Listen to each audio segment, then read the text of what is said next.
ये गीता का प्रथम अध्याय है, इसमें बहुत गहराई छिपी हुई है, जिसको कि लोग सोचते हैं पहले अध्याय में तो क्या है। अरे पहले अध्याय में वो लिखा हुआ है जिस पर आपकी दृष्टि नहीं जाती है। अर्जुन की प्रथम दृष्टि है, इससे मेरा कल्याण होगा क्या। कल्याण पर दृष्टि, मनुष्य की दृष्टि अपने हित पर होना चाहिए, अपने कल्याण पर होना चाहिए कि हम जो कार्य करने जा रहे हैं इससे हमारा कल्याण हो जाएगा क्या। भगवान के प्रति श्रद्धा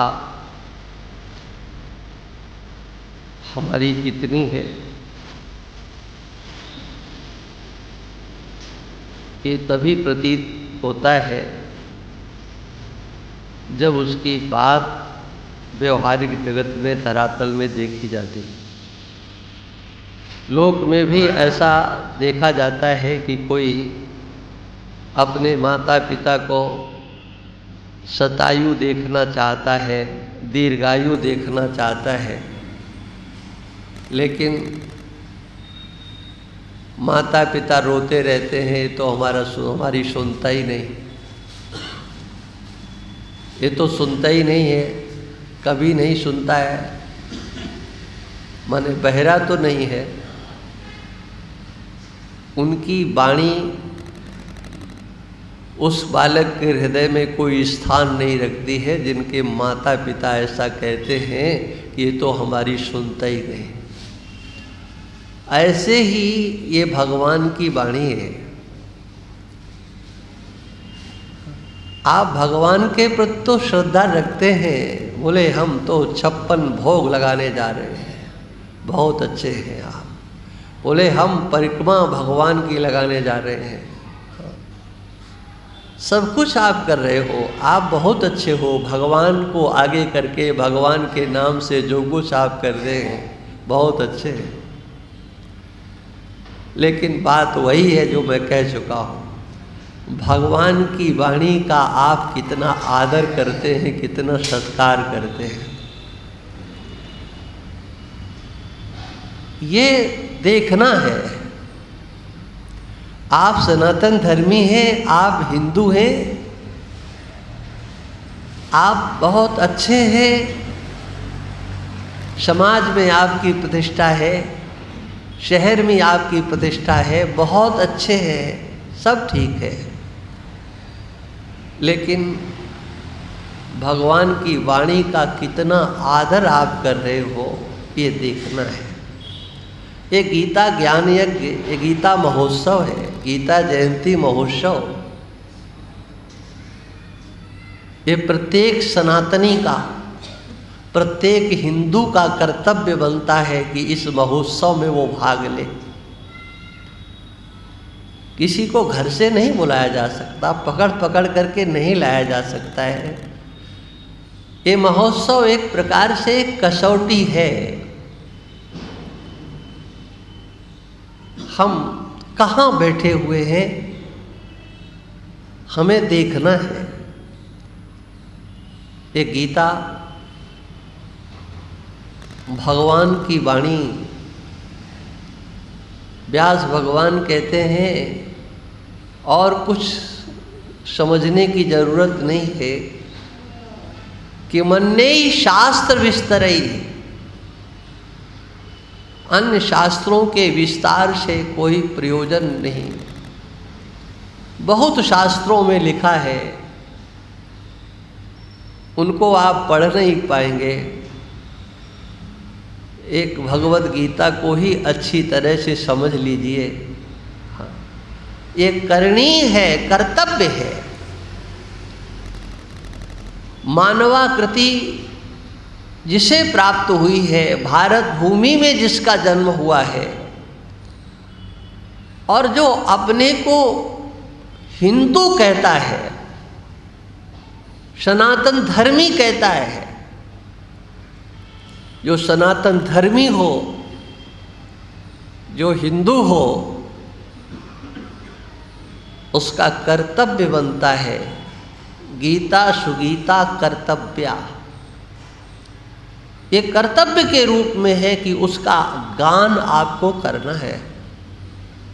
उसको आत्मसात करना है। गान का मतलब गीत ही समझ लीजिए कि आपको गाना है, अच्छी तरह से गाना है, लेकिन अच्छी तरह गाया तभी जा सकता है, ये ध्यान रखना, जब उस गाने का अर्थ आपको आता हो। कोई गीत है और आपको पढ़ने के लिए दे दिया जाए, जब तक उसका शब्दार्थ, वाक्यार्थ, भावार्थ ये आपके अंतस में नहीं होगा तो आप नाटक कर सकते हो, कभी मुस्करा दिए, कभी दाएं गर्दन कर दी, कभी बाएं गर्दन कर दी, लेकिन स्वाभाविक प्रसन्नता आपके अंतर में तभी आएगी जब आप उसके अर्थ को समझ करके पढ़ेंगे। भाव तभी आपका बनेगा जब आप उसे समझने की चेष्टा करेंगे। पाठ करना बहुत अच्छा है, जितना बन सके पाठ करना चाहिए। अभी अभिषेक जी बता रहे 5 साल हो गए, हमको तो याद भी नहीं, 5 वास्तव में 5 साल हो गए होंगे। चातुर्मास से ये गीता का पाठ यहाँ प्रारंभ हुआ था और हमारे कुछ सज्जनों ने प्रतिदिन ये पाठ प्रारंभ किया। वो सब धन्यवाद के पात्र हैं जो एक नियम ले लेते हैं और उसका निर्वाह करते हैं। अच्छा लगता है। बोले हमारे यहाँ गीता का पाठ होता है, बहुत अच्छा लगता है, लेकिन आप सम्मिलित होते हो कि नहीं, आप उपस्थित होते हो कि नहीं? उपस्थित होना चाहिए।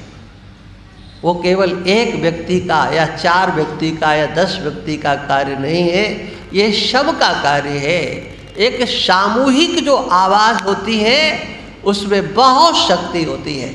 एक व्यक्ति यहाँ बैठ करके गीता का पाठ करे, 10 पाठ करें और पूरा हॉल खचाखच भरा हो और सब गीता का पाठ करें, वो सामूहिक, उसमें बहुत शक्ति होती है। सामूहिक प्रार्थना हो, सामूहिक संकीर्तन हो, ये इसका एक अपना फल होता है, एक उसकी अपनी महिमा होती है।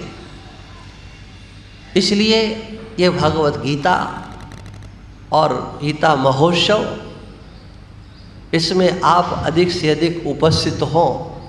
देखो हमारा काम तो है बोलना, 4 लोग होंगे तब भी हम वही बोलेंगे और 40 होंगे तब भी हम वही बोलेंगे।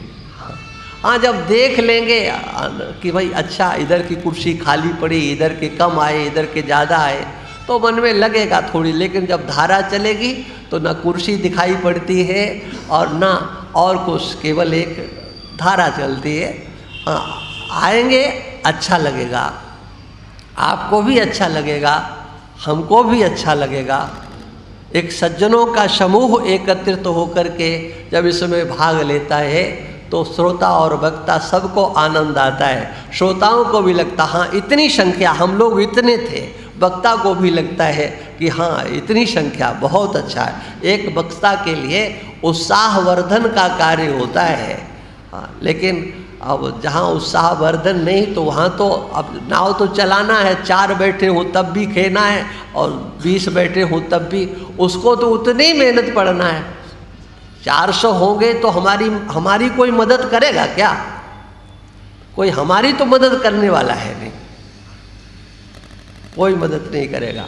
40 होंगे, 4 होंगे, कोई मदद नहीं करेगा, लेकिन एक उत्साहवर्धन मात्र होता है। इसलिए सभी का ये धर्म और कर्तव्य बन जाता है कि जो यहाँ पर हैं वो थोड़ा थोड़ा प्रयास करें, अपने स्वजनों को, संबंधियों को, इष्ट मित्रों को अधिक से अधिक संख्या में लेकर के आएँ। हमारी मदद के लिए नहीं, आप अपने उत्साहवर्धन के लिए। जब यहाँ से आप जाएंगे तो लगा हाँ इतनी कुर्सी यहाँ की खाली पड़ी थी, इधर के तो लोग आए नहीं, वो तो आया ही नहीं। हमसे ज़्यादा निराशा तो जो सुनने के लिए आएंगे ना, उनको लगेगी कि हाँ भाई ऐसा तो ठीक नहीं लगता, ये राम धाम में कार्यक्रम होता है और राम धाम के लोग आते नहीं हैं और फलाना नहीं आया और ठिकाना नहीं आया। लिस्ट बनाने से अच्छा है क्या कि आप यत्न कीजिए, लोगों को फोन करके बुलाइए, आग्रह कीजिए। अरे भाई, आपके बिना तो भागवत में ऐसा लिखा है, भागवत के महात्म्य में ऐसा लिखा है, बोले भाई देखो आप कथा करा रहे हो तो आप जो है सबसे कहो, अरे भाई आपके बिना तो इस कथा पांडाल की शोभा ही नहीं हो सकती है, आपके बिना तो ये पांडाल सूना सूना लगेगा, अच्छा नहीं लगता है, आपको आना है। अरे 7 दिन नहीं आ सकते हो तो कम से कम एक ही दिन आओ, 1 घंटे के लिए आओ, लेकिन आप तो अब बताओ इतनी कथा सुनने के लिए इतने हाथ क्यों जोड़ना? अरे जोड़ना इसलिए कि आ गया कहीं और उसके कोई पुण्य प्रारब्ध जागृत हो गए और कोई अच्छी बात उसके दिमाग में उस समय चली गई तो वो अपना कल्याण के करने वाले मार्ग का एक ग्रहण करके उस पर चल कर के अपना कल्याण कर सकता है। इसलिए भाई इसमें भी कोई संकोच नहीं करना चाहिए कि हम ही क्यों बुलाएं सबको, हमने कह दिया। नहीं नहीं, आप आग्रह कीजिए, आप उनको ला कर के यहाँ पर, यही नहीं मैं सभी कार्यक्रमों के लिए बात कह रहा हूँ, स्वाभाविक रीति से देखो ये जो ज्ञान यज्ञ है ये ज्ञान यज्ञ है, ज्ञान तो आपके पास में है, जो आप यहाँ बैठे हो कोई अज्ञानी नहीं हो, आपके पास में ज्ञान है। जब ज्ञान है तभी आपको ज्ञान दिया जाएगा, यदि ज्ञान नहीं है तो हम आपको क्या दे सकते? ज्ञान की चर्चा हम तभी कर पाएंगे जब हमको पता होगा कि अगला समझ रहा है, नहीं? इसलिए ज्ञान का अभाव आपके पास में नहीं है, ज्ञान आपके पास में है। आप ज्ञानी हो, ज्ञान है आपके पास, क्योंकि आपने जाने कितनों का ज्ञान ग्रहण किया है। किसके बल पर? ज्ञान था तब ना। अरे काखा गा सीखा आपने, कबूतर वाला का माना, जब आपके पास कबूतर का समझने का ज्ञान था, बुद्धि थी आपके पास, आप प्रोफेसर बने, आप डॉक्टर बने, आप इंजीनियर बने। कब बने? जब आपके पास वो ज्ञान ग्रहण करने की सामर्थ्य थी। लेकिन आप दुरुपयोग करने लग जाओ, वो एक अलग चीज है। ज्ञान तो आपको दिया गया कुछ करने के लिए और कर कुछ रहे हो।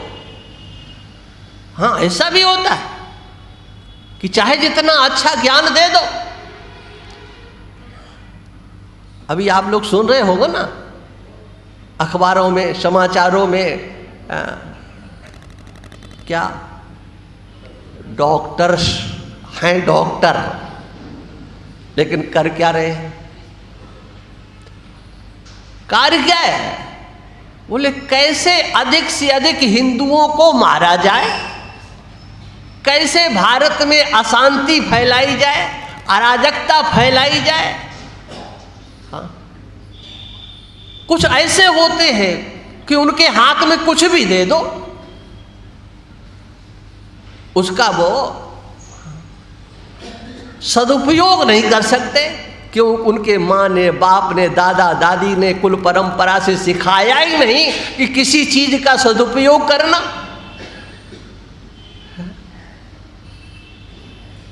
वो नहीं कर सकते हैं। हमारे देश के प्रधानमंत्री कहते हैं कि जो है एक हाथ में कुरान हो, एक हाथ में कंप्यूटर हो।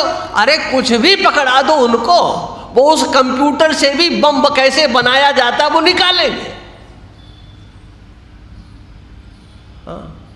कैसे उसका प्रयोग किया जाए, परमाणु कैसे बनाया जाए, जहर कैसे फैलाया जाए। कुछ होते हैं ऐसे जो अपने ज्ञान का हमेशा दुरुपयोग करते हैं। बोले चोरी कौन करता है? बोले जिसके पास कुछ होता नहीं है, भूखे नंगे। हाँ, वो उत्पात मचा सकते हैं, लेकिन सोचिए आप, इंजीनियर्स, डॉक्टर्स, और वो तो एक केस पकड़ा गया है, एक यूनिवर्सिटी पकड़ी गई है। हमारा पूरा देश इस चपेट में आया हुआ है। हाँ, बात केवल इतनी है कि हमारी एजेंसियां वहां तक पहुंच नहीं पाती, पहुंचती हैं वहां भंडाफोड़ हो जाता है। ये बात मैं इसलिए कह रहा हूं कि ये भी आपको समझना बहुत आवश्यक है। और इस गीता जयंती के महोत्सव के कार्यक्रम में ये विषय भी बहुत स्पष्ट होना आवश्यक है कि आपका कर्तव्य क्या है, आपका धर्म क्या है, आप चाहते क्या हो, आपका लक्ष्य क्या है। पहले तो यही निश्चय हो कि आप हैं क्या, आपने अपने को समझा क्या है। इसलिए आवश्यकता है इस विषय को भी, आप कहें गीता जयंती के उसमें तो गीता की बात, तो हम गीता की ही बात कर रहे हैं, गीता के बाहर की बात नहीं कर रहे हैं। ये भगवत गीता का प्रादुर्भाव क्यों हुआ, किस कारण से हुआ, भगवान को ये गीता क्यों सुनानी पड़ी।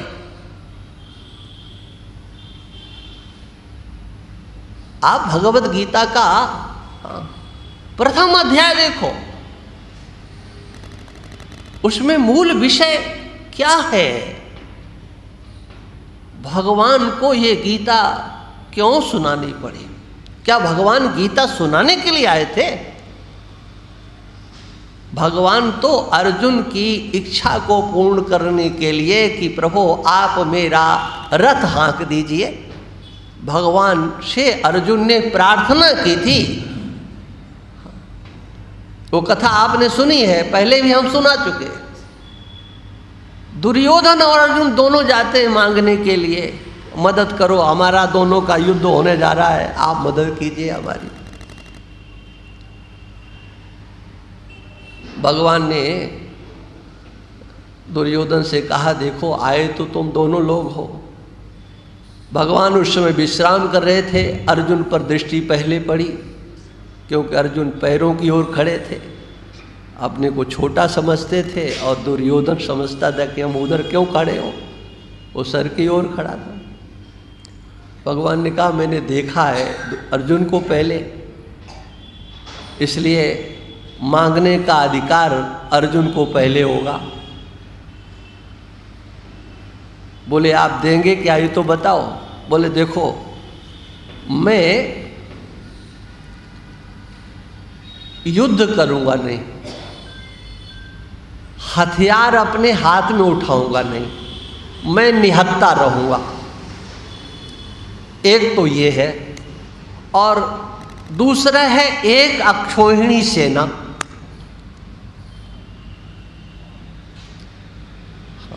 ये दो चीजें देने को हैं, लेकिन अर्जुन पहले मांगेगा कि क्या चाहिए।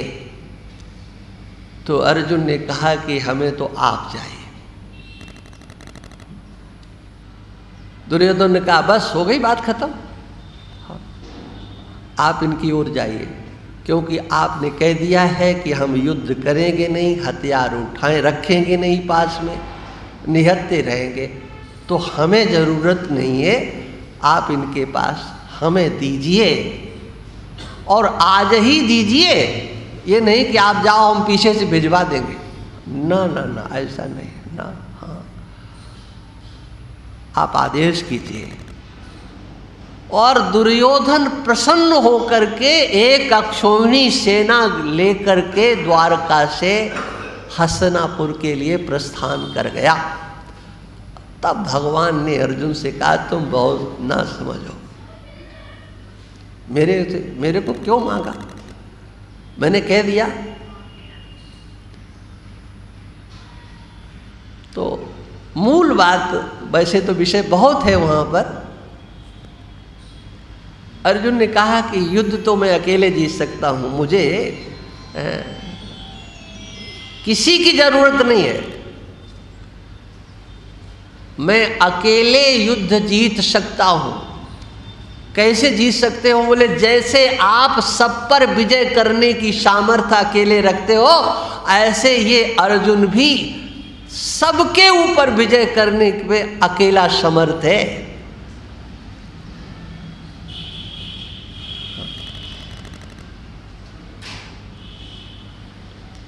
इतनी शक्ति है, लेकिन युद्ध में अपयश होने की आशंका है। हम जीत तो सबको लेंगे, लेकिन हमारी अपकीर्ति हो जाएगी, हमें यश नहीं मिलेगा। और आप यशस्वी हैं, आपकी हर अवस्था में जय जयकार होती है, आप कुछ भी करो। हाँ, ये इतिहास है भगवान कृष्ण के जीवन का कि उन्होंने कुछ भी किया, हाँ, लेकिन जय जयकार हुई। पीठ दिखाकर के भागने वाले के कहीं मंदिर नहीं बने, हाँ, लेकिन हाँ, मंदिर बना है, जयकारा लगता है, रण छोड़ राय भगवान की। आप देखो, हाँ, कितने बहादुर हैं, बोले मैदान छोड़ करके भागे।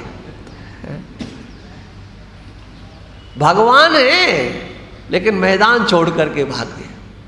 अब सोचिए आप, हाँ, तो अर्जुन ने कहा कि जहां आप खड़े हो जाते हो वहां कीर्ति तो अपने आप आती है, यश अपने आप, और मैं केवल यश चाहता हूं, इस युद्ध को तो अकेले जीत लूंगा।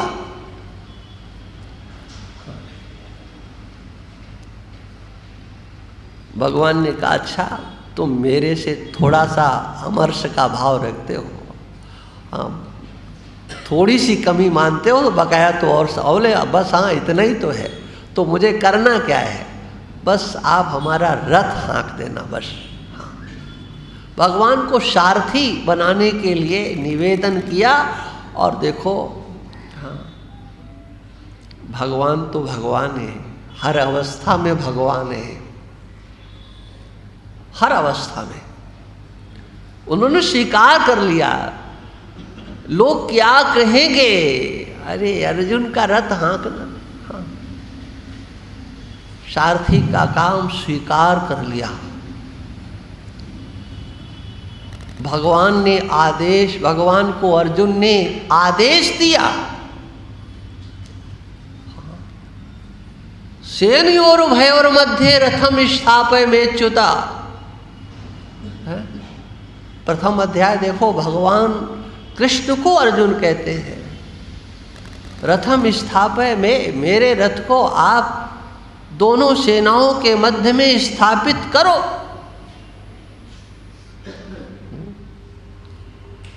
और भगवान आज्ञा का पालन करते हैं। भगवान ने कहा देख लो, तुम देखना चाहते ना किससे किससे युद्ध करना पड़ेगा। अर्जुन के अंतर में धृतराष्ट्र पुत्रों के प्रति बड़ा आक्रोश, लेकिन जब दोनों सेनाओं के मध्य में खड़े होकर के अर्जुन ने देखा तो अर्जुन की स्थिति बदल गई। अर्जुन अभी थोड़ी देर पहले भगवान को कह रहे थे, मैं उन्हें देखना चाहता हूं कि वो धृतराष्ट्र के मददगार कौन कौन है, कौन कौन धृतराष्ट्र के पुत्रों को विजय दिलाने वाले हैं। अब उनको नहीं देख रहे अर्जुन, अब देख रहे हैं कि अब ये क्या हो रहा है। धृतराष्ट्र पुत्रों को ही नहीं, अब उनकी दृष्टि जा रही है अपने स्वजनों पर, संबंधियों पर। कोई मामा है तो कोई भांजा है, कोई शाला है तो कोई बहनोई है। कितने संबंधी, पितामह भीष्म है, आचार्य द्रोण है, आचार्य कृपाचार्य है, अपने स्वजन संबंधियों सहित अपने पूजनीयों को देखा। और अपने जो जिनसे समाज प्रेम करता है उन सब सज्जनों को देखा, ये तो सब मेरे अपने हैं। और अर्जुन ने कहा कि युद्ध तो नहीं हो सकता। गांडीवम संसते हस्ता त्वक्चैव परिदह्यते न च शक्नोमि वस्थातुम। मैं अब खड़े होने में समर्थ नहीं हूं। क्यों? बोले चक्कर आ रहा है, भ्रमतीव च मे मनः, मेरा मन चक्कर खा रहा है। और अर्जुन की दृष्टि क्या है आप जरा ये देखो। कहते ये सब कुछ करेंगे तो इसमें हमें मिलेगा क्या? क्या कभी इस पहले अध्याय पर दृष्टि जाती है?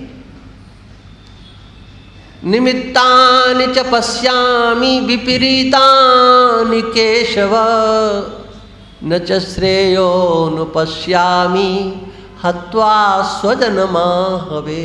स्वजनमाहवे, अपने स्वजनों को युद्ध में मारने से हमें मिलेगा क्या? न च श्रेयोनुपश्यामि, मैं अपना कल्याण नहीं देखता हूं। अर्जुन के अंतस्थ में एक भाव जागृत हुआ, इससे मुझे मिलेगा क्या?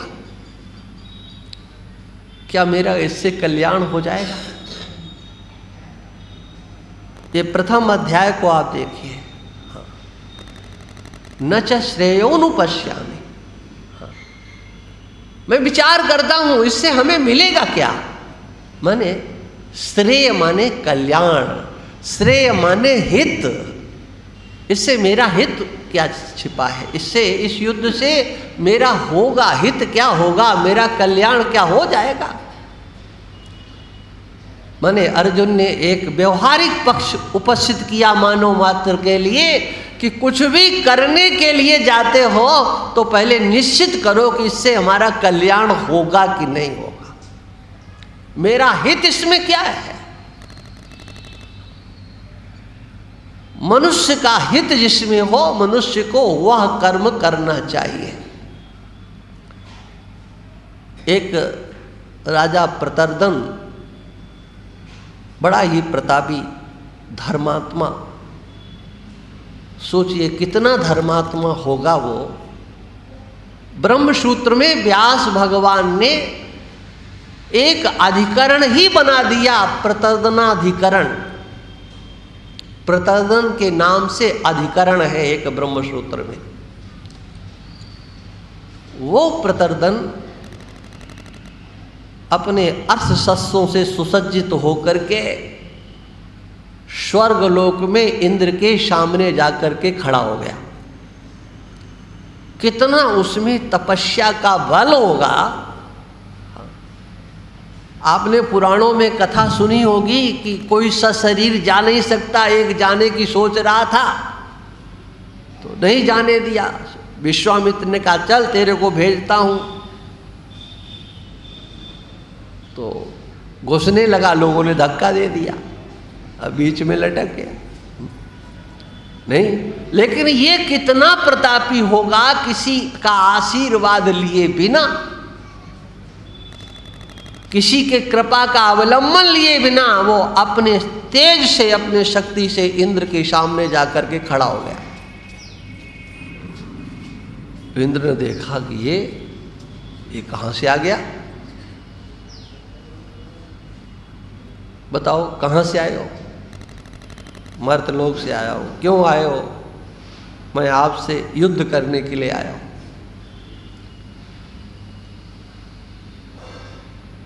इंद्र ने सोचा कि ये तो हमें ललकार रहा है, मैं युद्ध करने के लिए आया हूं, अब इससे युद्ध करूं कि न करूं।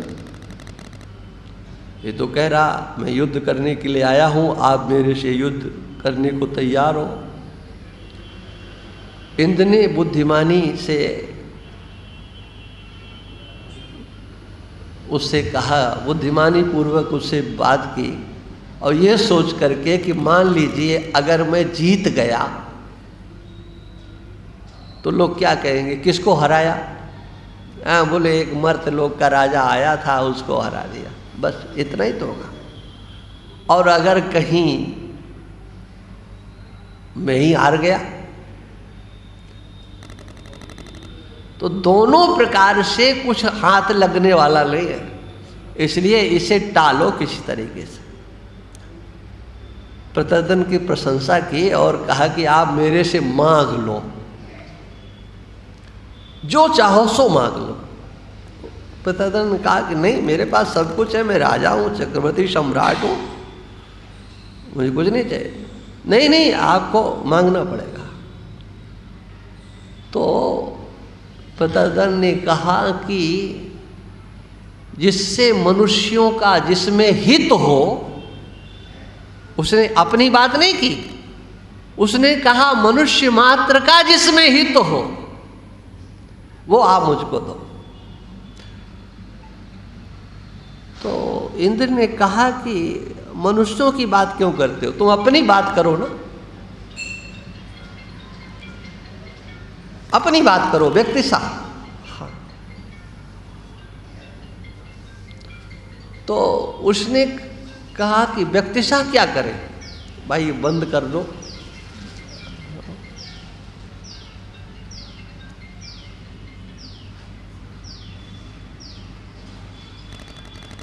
प्रत्यर्दन ने कहा कि व्यक्तिशा बात क्या करूं,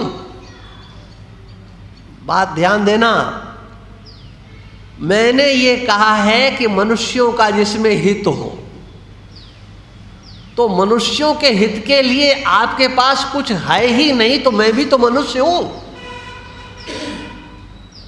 तो मेरे लिए क्या हो सकता है? मैं अगर इसमें कितनी बड़ी दार्शनिकता है ये समझो आप।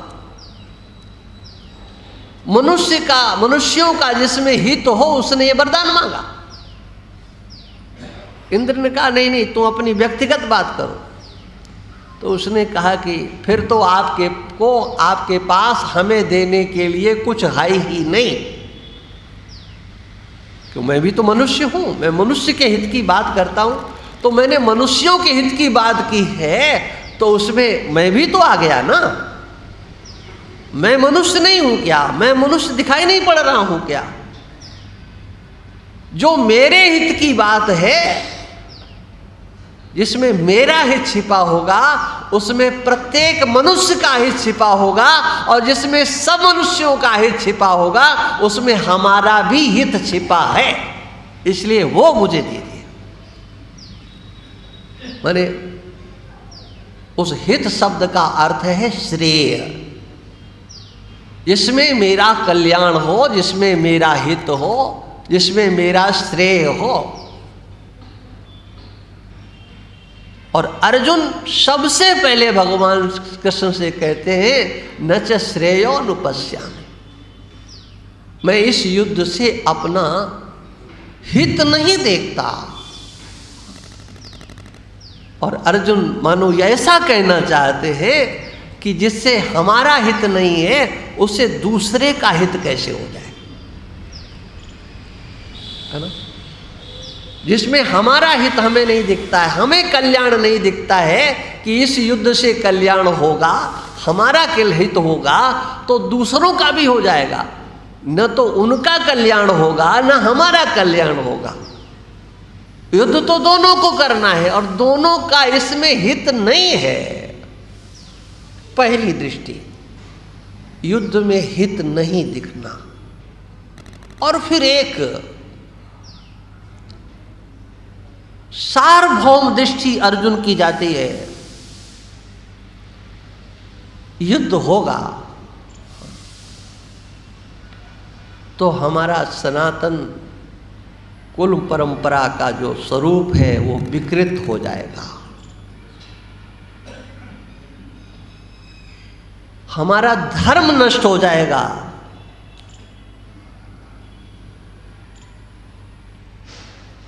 धर्म की रक्षा करना ये अर्जुन का पहला लक्ष्य दिखाई पड़ता है। हम व्यवहार करें लेकिन उसमें हमारा धर्म का लोप तो नहीं हो रहा है ना। किसी भी प्रकार का कोई अहित व्यक्ति का तभी होता है जब वह अपने धर्म का त्याग करता है। हमारा वंश नष्ट होगा तो केवल वंश नष्ट नहीं होगा, कुलक्षये प्रणश्यन्ति कुल धर्माः सनातनाः। हमारा कुल धर्म नष्ट होगा। वो हमारा कुल धर्म कब का है? वो सनातन धर्म है। वो हमारा वंश परंपरा कोई हमारी एक दो दिन की नहीं है। कुल धर्मास्य शाश्वताः। ये वंश परंपरा, कुल परंपरा, ये हमारी शाश्वत है, एक दो दिन की नहीं है। कोई ये कह दे कि अमुक के द्वारा ये वंश परंपरा चलाई गई है, वर्ण व्यवस्था चलाई गई है, ये परंपराएं तो सनातन है। जब से ये सृष्टि हुई है तब से ये परंपरा है। आज आवाजें उठती हैं, हाँ बोले बस बस एक हो जाओ, सब एक हो जाओ। क्या इस व्यवस्था को मिटा करके एक हो जाए? इस व्यवस्था को अलग करके, इसको गंगा जी में प्रवाहित करके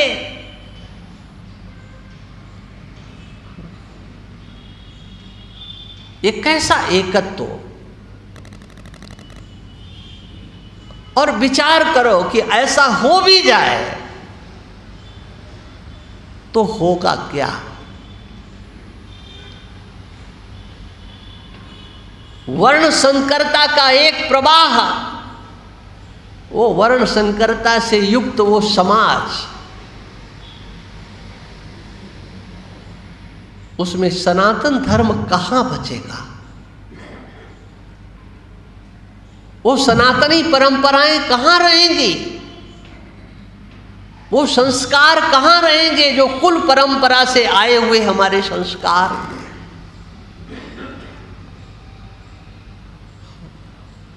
जाति जन्म से मानी जाए कि कर्म से मानी जाए?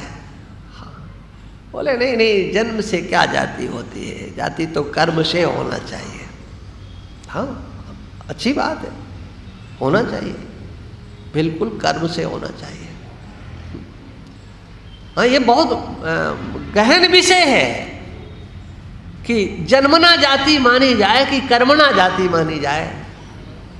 हाँ। जरा विचार करो, हाँ।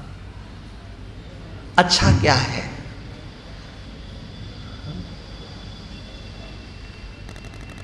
हमारे पूज्यपाद महाराज श्री इस संबंध में विरक्त सूर्य जी महाराज ने एक बार कहा, एक सज्जन ने जब इस बात को उनके सामने रखा, कर्म की प्रधानता, कर्म ऐसा कर्म ऐसा, वो करते रहे, तो महाराज श्री ने उनसे कहा कि महात्मा ये बताओ तुम्हारे देश का संविधान क्या कहता है? शास्त्र की बात तो जाने दो, क्योंकि शास्त्र तुम जानते नहीं हो। तुमने न वेद को पढ़ा है, न उपवेदों को पढ़ा है, न उपनिषदों को पढ़ा है, न स्मृतियों को पढ़ा है, न पुराणों को पढ़ा है। इस संबंध में हो तुम जीरो, थोड़ा बहुत पढ़ लिया होगा। हम तुमसे जो बात करना चाहते हैं इस संबंध में, जन्म और कर्म को लेकर के, एक ही बात कि आप बताओ आपका संविधान क्या मानता है, हमारे देश का संविधान क्या मानता है।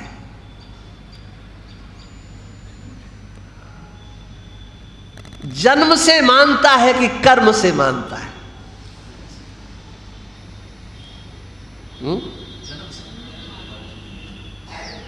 हमारे देश का संविधान कर्म से नहीं मानता है। हमारे देश का संविधान, ये सुन लो सनातन धर्मियों, ये पूज्यपाद विरक्त सोमणी महाराज का एक चिंतन मैं आपको दे रहा हूं।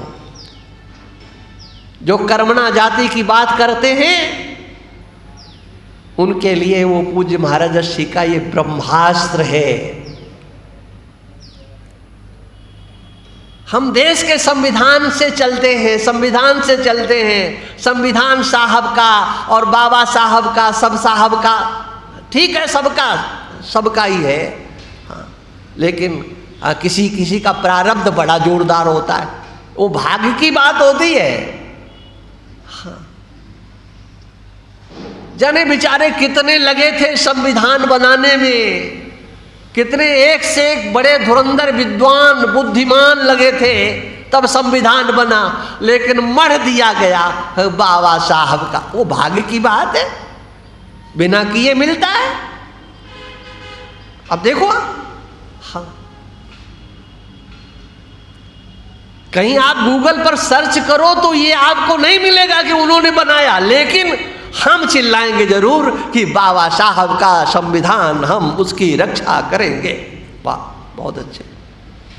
हाँ, मान लो उन साहब का ही मान लेते हैं, लेकिन उन साहब के संविधान में कर्मणा तो कोई व्यवस्था ही नहीं है। हाँ, और देश आप मनुस्मृति से चलाना नहीं पाते, उनको तो आप जला रहे हो, उनको चलाना नहीं, उससे तो चलाना नहीं है, याज्ञवल्क्य स्मृति से चलाना नहीं है, पुराण से या किसी संहिता के आधार पर चलाना नहीं है। देश हमारा चलेगा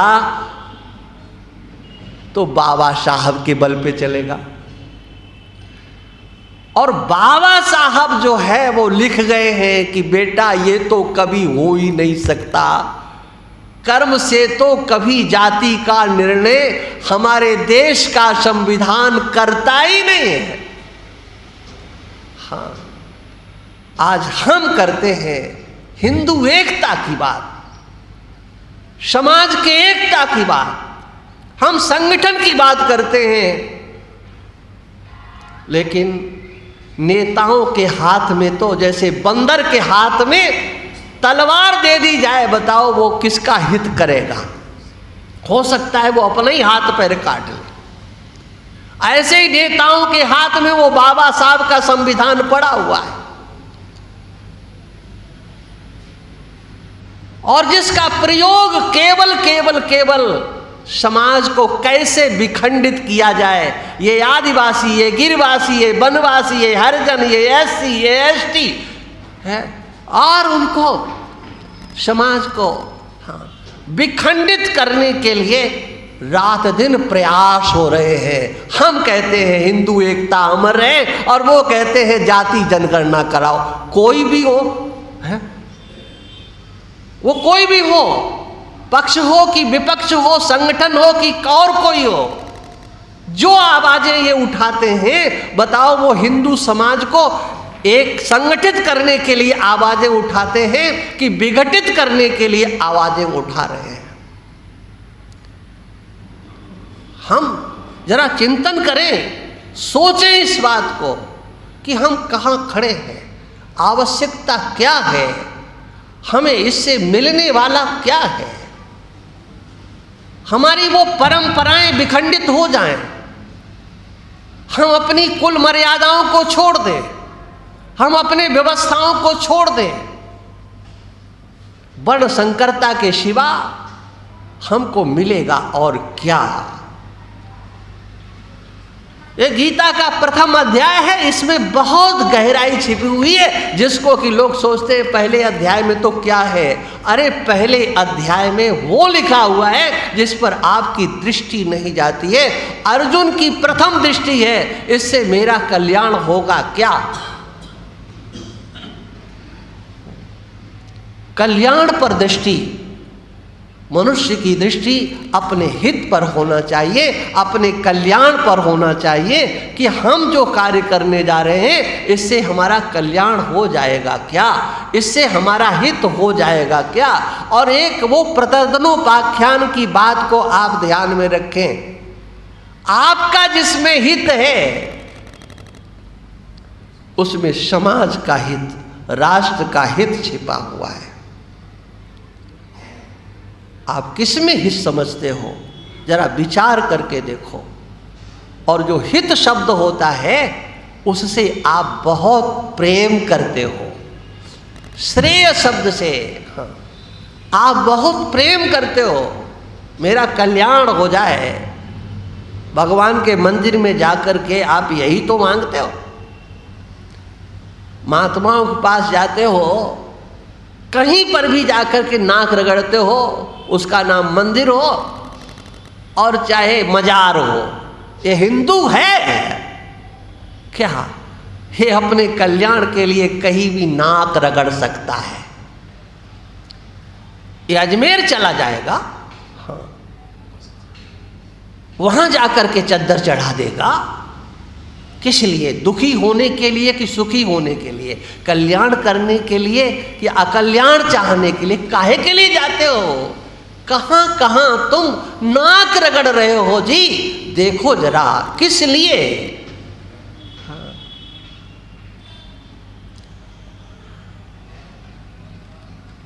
मेरा कल्याण हो, कल्याण हो।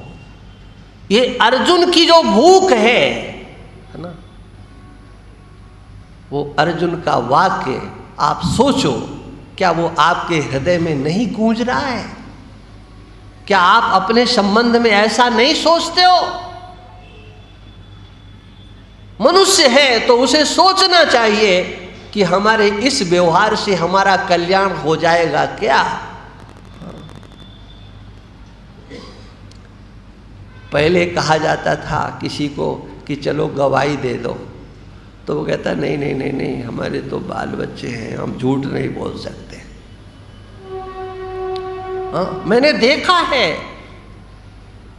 गांव में ऐसे लोगों को देखा, उनसे कहा गया कि चलो हमारे साथ चलना है। उन्होंने कहा हम झूठी गवाही नहीं देंगे। बोले तुम्हारा रास्ता बंद कर देंगे, पानी बंद कर देंगे। कहा रास्ता बंद कर दो, पानी बंद कर दो, हम गवाही नहीं दे सकते, झूठी गवाही देने हम नहीं चाहेंगे। और ऐसे व्यवहार पहले होते थे, आज भी हो रहे होंगे। तुम ऐसा नहीं कहोगे तो समझ लो, ऐसा नहीं करोगे तो समझ लो।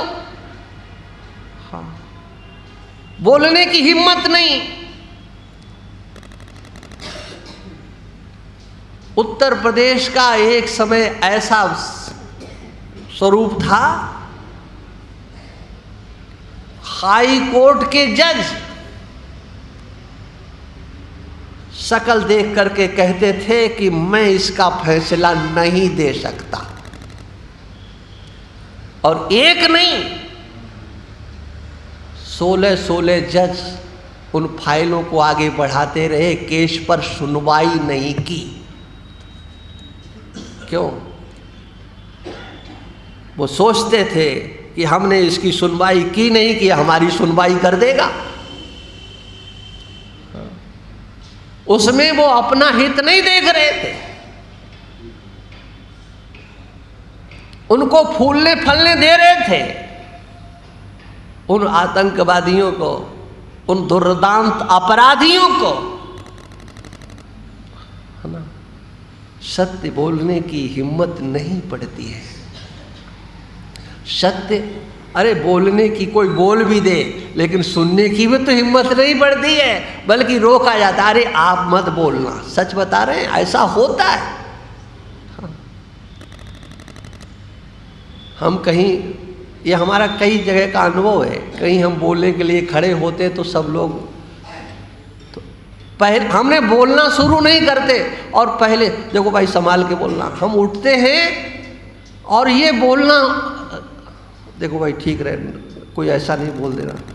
अरे भाई मैं सत्य ही बोलने जा रहा हूँ, लेकिन वो सत्य भी ऐसा कड़वा होता है। हाँ, होता तो सच है, बिल्कुल सच्ची बात होती है। एक जगह तो मैं व्याख्यान करने के लिए खड़ा हुआ, मैं बता रहा हूं, अब उनको क्या पता था मुझे क्या बोलना है, लेकिन उन्होंने पहले से ट्रेनिंग दे रखी थी कि जब कोई ऐसी बात आए तो आवाज़ को मिटा देना। वो हमारे पूरे व्याख्यान में वो बेचारे आवाज़ ही को म्यूट करते रहे, और तो कुछ नहीं हुआ। वो तो दूसरे लोग थे जो मोबाइल से कर रहे थे, उसको तो कुछ नहीं कर पाए, लेकिन उन्होंने अपनी जहाँ जहाँ आवाज़ आई बोले ये तो ठीक नहीं, ये तो ठीक नहीं। वो हमारे व्याख्यान को ही इस चक्कर में पड़े रहे कि ये पूरा का पूरा रिकॉर्ड ना हो जाए, नहीं तो फिर। ये सच है, सत्य है। एक तो सत्य बोलना और फिर सत्य सुनना। हाँ, बोले नहीं नहीं अभी समय गवाही नहीं देता है, अभी समय ऐसा है वैसा है।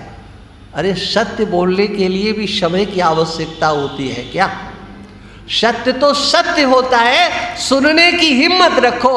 हो सकता है तुम्हारे विरोध में वो बात जा रही हो, लेकिन आज तुम्हें अपना अहित दिखता हो, किंतु सत्य तो सत्य ही है। ये सत्य है। हाँ। पहले लोग सत्य का वर्ण करते थे कि हम झूठ इसलिए नहीं बोलेंगे कि इसमें हमारा अहित छिपा हुआ है, हमारे बाल बच्चे हैं, हम कैसे झूठ बोले। लेकिन आज कहा जाता है सत्य बोलो, बोले हम परिवार वाले हैं महाराज। हाँ। तो बताओ तुम किसके लिए झूठ बोल रहे हो, और उस झूठ से तुम अपना हित चाहते हो या अपने परिवार का हित चाहते हो या समाज का हित चाहते हो या राष्ट्र का हित चाहते हो। इसलिए धर्म की बात हमारे जीवन में प्रतिष्ठित हो, हमारे व्यवहार में प्रतिष्ठित हो, अपने कल्याण को आगे करके हम व्यवहार करें। ये भगवत गीता का प्रथम अध्याय। हम और की ओर नहीं देखें, हमारी वंश परंपरा क्या है, हमारी कुल परंपरा क्या है, और जहाँ ये नहीं देखा जाता है वहाँ आज के माँ बाप रोते हुए दिखाई देते हैं। हमारा लड़का नहीं सुनता, हमारी लड़की नहीं सुनती, लड़का वहाँ चला गया, लड़की वहाँ चली गई। क्यों? अरे तुम्हारे अंदर धर्म की प्रतिष्ठा नहीं। तुमने अपने संतान को, चाहे वो लड़का हो चाहे लड़की हो, उसे अच्छे संस्कार, धर्म के संस्कार नहीं दिए, धर्म में प्रेम करना नहीं सिखाया, आपने तो उसको पाखंड समझा। हमारे छोटे छोटे कार्य वो हमारी नींव को मजबूत करने वाले। इसलिए पहला अध्याय इस बात को